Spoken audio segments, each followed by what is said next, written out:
بسم اللہ الرحمن الرحیم۔ اللہ کے نام سے شروع جو بڑا مہربان نہایت رحم والا ہے۔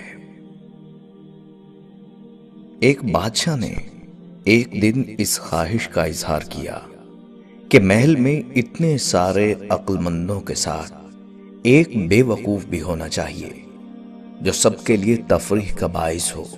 چنانچہ بڑی کوششوں کے بعد ایک بے وقوف کا انتخاب ہوا اور اس کے لیے ایک خاص قسم کا تاج بنوایا گیا۔ بادشاہ اس سے روزانہ چند ایک سوالات پوچھتا اور بے وقوف کے جوابات سن کر بادشاہ اور درباری خوب ہنستے۔ وقت گزرتا گیا اور ایک دن بادشاہ سخت بیمار ہو گیا، یہاں تک کہ طبیبوں نے جواب دے دیا۔ بادشاہ نے اپنی تکلیف دور کرنے کے لیے اپنا آخری وقت بے وقوف کے ساتھ گزارنے کا فیصلہ کیا اور اس کو طلب کر کے کہا کہ آج تم سوال کرو، میں جواب دیتا ہوں۔ بے وقوف نے سوال کیا، آپ اپنی موت کے بعد کہاں تشریف لے جائیں گے؟ بادشاہ نے جواب دیا، اپنے مالک کے پاس۔ بے وقوف کا اگلا سوال تھا، آپ وہاں کتنے دن رہیں گے؟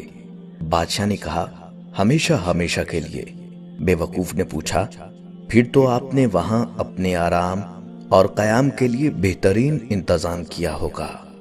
بادشاہ اس سوال پر حیران ہو گیا اور جواب دیا، نہیں، میں نے تو کوئی انتظام نہیں کیا۔ بے وقوف نے اپنے سر سے بے وقوفی کے تاج کو اتار کر بادشاہ کے سر پر رکھتے ہوئے کہا، گستاخی معاف، میرے سے زیادہ آپ اس تاج کے حقدار ہیں۔ جہاں رہنا نہیں تھا وہاں اتنی بڑی سلطنت، اور جہاں ہمیشہ کے لیے رہنا ہوگا وہاں کے لیے کچھ بھی نہیں۔ اپنے اپنے دائرے میں دیکھ لو، حسب طاقت ہر کوئی فرعون ہے۔ انسان سخت مزاج کب بنتا ہے؟ جب بہت سارے لوگ اس کی نرمی کا غلط فائدہ اٹھا چکے ہوتے ہیں۔ کسی کے راز تلاش نہ کرو، اگر نظر آ جائے تو فاش نہ کرو۔ لوگوں کو بے وقوف بنانا بہت آسان ہے، لیکن قائل کرنا کہ انہیں بے وقوف بنایا جا رہا ہے بہت مشکل ہے۔ کبھی اپنی چال کا اعلان مت کرو جب تک تم اس کو چل نہ لو۔ عورت وہ بند کلی ہے جو اپنے مرد کی ذرا سی چاہت اور توجہ پا کر کھلے گلاب کی مانند مہکنے لگتی ہے۔ دشمن کو اپنی کامیابی سے مارو اور اپنی مسکراہٹ سے دفناؤ۔ میں آہستہ چلتا ہوں مگر میں کبھی پیچھے کی جانب نہیں جاتا۔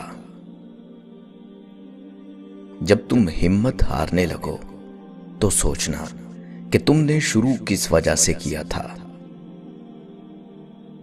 ان لوگوں پر زیادہ توجہ دیا کرو جو تمہاری جیت پر تالیاں نہیں مارتے۔ زندگی پانی کے بلبلے کی طرح ہے، نہ جانے کب ہوا نکل جائے کچھ پتہ نہیں۔ اگر خوش ہو تو آہستہ سے ہنسا کرو تاکہ غم نہ جاگ جائے، اور اگر غمگین ہو تو آہستہ رویا کرو تاکہ آنے والی خوشی کہیں نا امیدی میں نہ بدل جائے۔ تمہاری ہر وہ جیت اصل میں ہار ہے جس کا مقصد کسی کو نیچا دکھانا ہو۔ 3 چیزیں احتیاط سے اٹھانا چاہیے، قلم، قدم اور قسم۔ خوش ہونا ہے تو تعریف سنیے اور بہتر ہونا ہے تو تنقید سنیے۔ لفظوں کے بھی ذائقے ہوتے ہیں، بولنے سے پہلے چکھ لیا کریں۔ اپنے اپنے دائرے میں دیکھ لو، حسب طاقت ہر کوئی فرعون ہے۔ اپنے دل کو اس وقت تک توڑتے رہو جب تک یہ کھل نہ جائے۔ کپڑے انسان کے بدن کو ڈھانپتے ہیں اور گفتگو انسان کی شخصیت کو۔ اگر اللہ پہ چھوڑا تھا تو پریشان کیوں، اور اگر انسان پر چھوڑا تھا تو حیران کیوں؟ جو عبادات اخلاق اور کردار پر اثر انداز نہ ہو سکیں وہ مشقت کے سوا کچھ نہیں۔ اس دوست کا گلہ کر رہے ہو جو دھوکہ دے گیا، گلہ اپنی عقل کا کرو جو دھوکے باز کو دوست سمجھتے رہے۔ اقوال عقل مندوں کے لیے ہیں، نادانوں کو ان سے کوئی فائدہ نہیں۔ دنیا میں آنا آسان ہے لیکن اس سے چھٹکارا پانا مشکل ہے۔ جہاں صداقت اور خلوص نظر آئے وہاں دوستی کا ہاتھ بڑھاؤ، ورنہ تمہاری تنہائی ہی تمہاری بہترین دوست ہے۔ وہ کرو جو صحیح ہے، نہ کہ وہ جو آسان ہے۔ اپنی آواز اونچی مت کرو، اپنی دلیل کو بہتر کرو، اور لوگوں کے غلام مت بنو جب اللہ نے تمہیں آزاد پیدا کیا ہے۔ جو آدمی ارادہ کر لیتا ہے اس کے لیے کچھ بھی ناممکن نہیں۔ سائل کو خالی نہ لوٹاؤ، کیونکہ یہ اللہ کا تم پر کرم ہے کہ اپنی مخلوق کو تمہارے دروازے پر بھیجتا ہے۔ دنیا کے سبھی لوگ خوبصورت ہیں، بدصورتی ہمارے رویوں اور سوچ میں ہے۔ نیچے گرنا ایک حادثہ ہے، نیچے رہنا ایک مرضی ہے۔ اچھی گفتگو کرنا اچھے خون کی پہچان ہے۔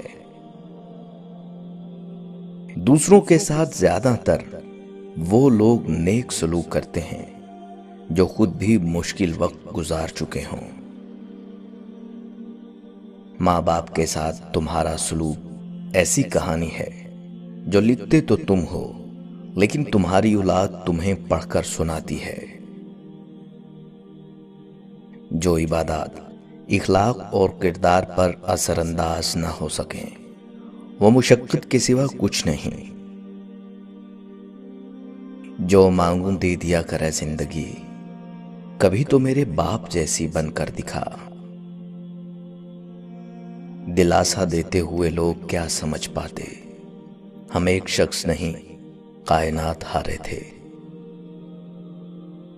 جب انسان پر اچھا وقت آتا ہے تو وہ بھولنے والی چیزوں میں سب سے پہلے اپنی اوقات بھولتا ہے۔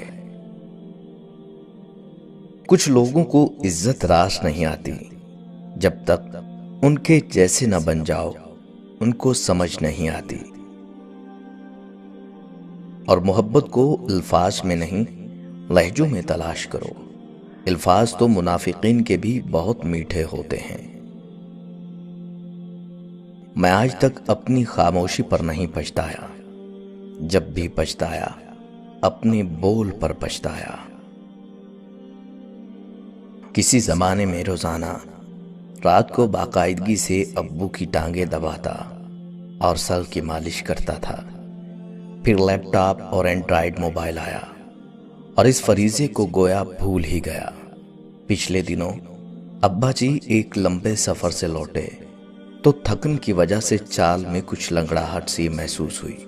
نہ جانے کیوں دل میں خیال آیا اور ابا کی ٹانگیں دبانے بیٹھ گیا۔ ابا نے بس ایک سوال پوچھا، بیٹا موبائل تو ٹھیک ہے نا؟ یہ چند لفظوں کا ایک سوال نہیں، ہزاروں لفظوں پہ بھاری ایک نوحہ ہے۔